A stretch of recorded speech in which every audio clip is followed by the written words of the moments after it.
नमस्ते बिटिया, सदा खुश रहो। I am JVN Dr. Alka Jain, Associate Professor in the Department of Community Medicine, Faculty of Homeopathic Science, Jyoti Vidyapeeth Women's University. So this is the last part of diphtheria. And previous three lectures I have described about different parts like epidemiology, its clinical features, its types, its pathology, pathogenesis. Now come to the prevention and control of diphtheria.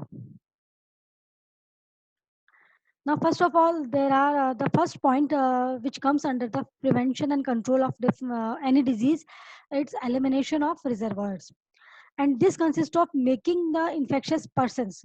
As in the case of diphtheria, the reservoir is human beings. So, how we will eliminate human beings?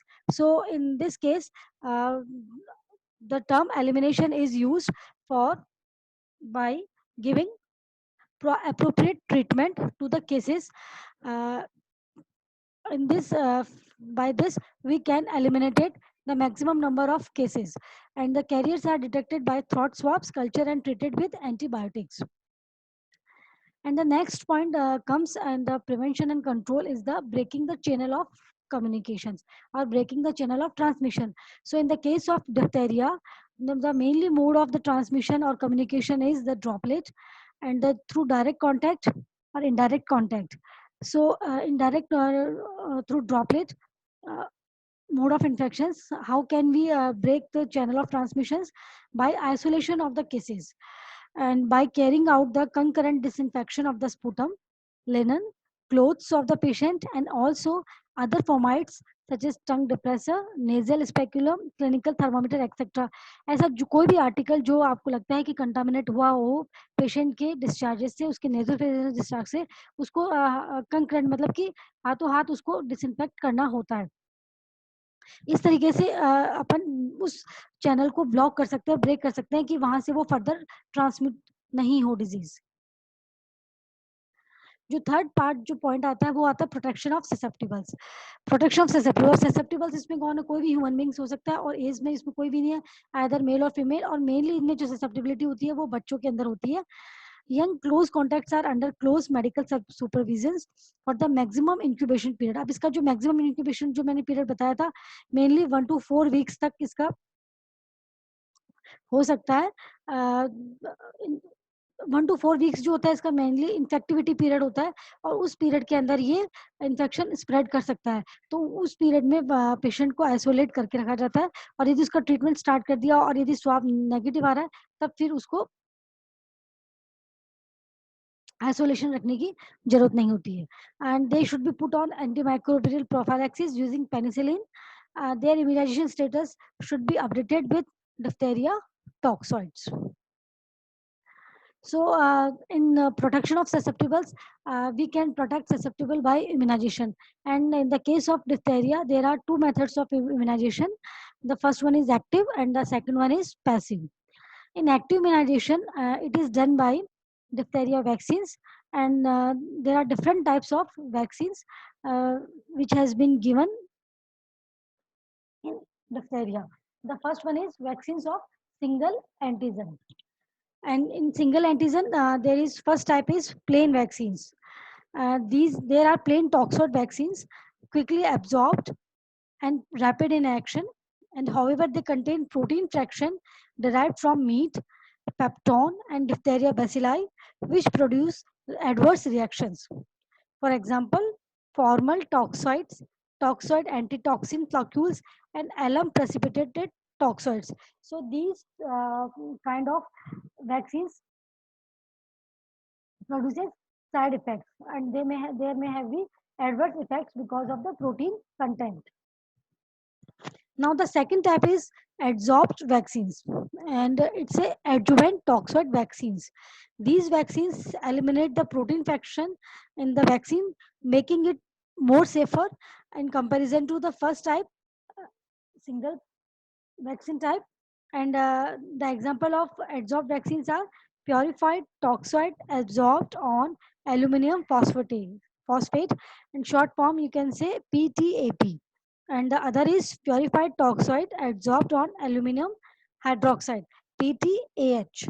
And the adjuvant or adsorbent increases the immunological effectiveness of vaccine. Mainly इनका जो effect होता है, जो भी कोई adjuvant अपन यहाँ पे, जैसे कि ये जो एडजुवेंट है यहाँ पे एल्यूमिनियम फॉस्फेट है, और इसमें जो एडजुवेंट है वो है एल्यूमिनियम हाइड्रोक्साइड। इनको मिलाने से इफेक्टिविटी जो एजेंट इम्यूनाइजिंग एजेंट है उसकी इंक्रीज हो जाती है। दूसरे जो वैक्सीन है वो है वैक्सीन ऑफ मल्टीपल एंटीजन। पहले वाले जो थे वो सिंगल एंटीजन के थे, यहाँ पे मल्टीपल एंटीजन है, उसमें भी अलग अलग टाइप्स के हैं। पहला है bivalent vaccine, and TD vaccine contain a smaller dose of diphtheria toxoid and is indicated for children about 7 years of age, and DT is pediatric type, recommended for children between 3 and 5 years. Trivalent vaccines, it is DPT, diphtheria, pertussis, and tetanus, and this is also called as triple antigen. In bivalent vaccine, it is diphtheria and tetanus. Pertussis is not there. The next one is quadruple vaccines, means 4 vaccines in single syringe, and this is DPT plus IPV, inactivated polio vaccine, and diphtheria, pertussis and tetanus. ये 4 vaccines एक single vaccine के अंदर होते हैं, and this consists of triple antigen and inactivated polio vaccines, and easy 4 vaccines, इसमें 4 होते हैं।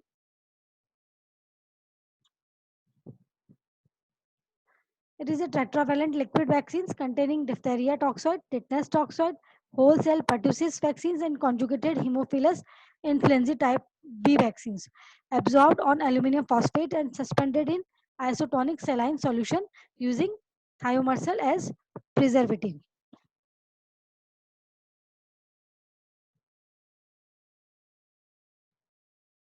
This is the picture of EZ4 vaccine.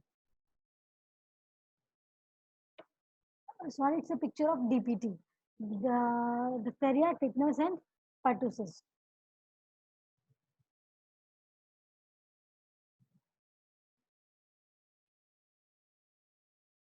Mainly the dosage schedule of DPT is consists of 3 doses. Each is 0.5 ml, given intramuscularly on lateral aspect of thigh during 6, 10, and 14 weeks of birth, and followed by a booster dose during the 15th or 18th month of age. And the vial is shaken well before use to get an uniform suspensions. Now, what are the contraindications of DPT are acute febrile illness, जब बच्चे में बहुत तेज बुखार हो रही है तो उस टाइम पे बच्चे को डीपीटी नहीं देना चाहिए। यदि उसके सेंसिटिविटी है, हिस्ट्री है सेंसिटिविटी की, तो प्रीवियस यदि कोई डोज दी है डीपीटी से और उसकी वजह से कोई सेंसिटिविटी की हिस्ट्री है, तो उस कंडीशन में भी ये कॉन्ट्राइंडिकेट होती है। And the next contraindications are history of any disorder affecting central nervous system is mainly for pertussis vaccines. Under such circumstances, the immunization must be continued with DT and HIB vaccines. And the storage temperature for DPT is +4 to +8 degree centigrade. And the next vaccine is EZ5 vaccines, mainly pentavalent. It's a DPT, HIB, and hepatitis B surface antigens. And it is a fully liquid pentavalent vaccines consisting of diphtheria toxoid, tetanus toxoid, whole cell pertussis vaccines, conjugated Haemophilus influenzae type B vaccines, and hepatitis B surface antigen absorbed on aluminum phosphate, suspended in isotonic saline solutions, and using thiomersal as preservatives.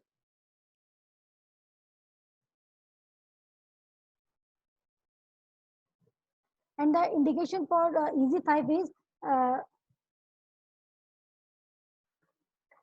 simultaneous active immunization against diphtheria, because इसमें पांचों होती है, इसलिए ये एक साथ pentavalent during 1 year of age दिया जाता है। और मेनली इसकी जो डोजेज शेड्यूल होती है सेम होती है, 3 डोजेज होती है प्राइमरी कोर्स में, इसमें 0.5 ml इंट्रामस्कुलर दिया जाता है lateral aspect of thigh during 6 and 10 weeks and 14 weeks of birth, and followed by a booster dose of during 15th and 18th month. with tetravalent vaccines and not with pentavalent vaccines. Booster dose में tetravalent होता है, pentavalent नहीं होता है. And the vial is shaken well before use to get an uniform suspension. Now, what are the contraindications uh, in the case of pentavalent? The same acute febrile illness, history of hypersensitivity, and history of any disorder affecting central nervous system.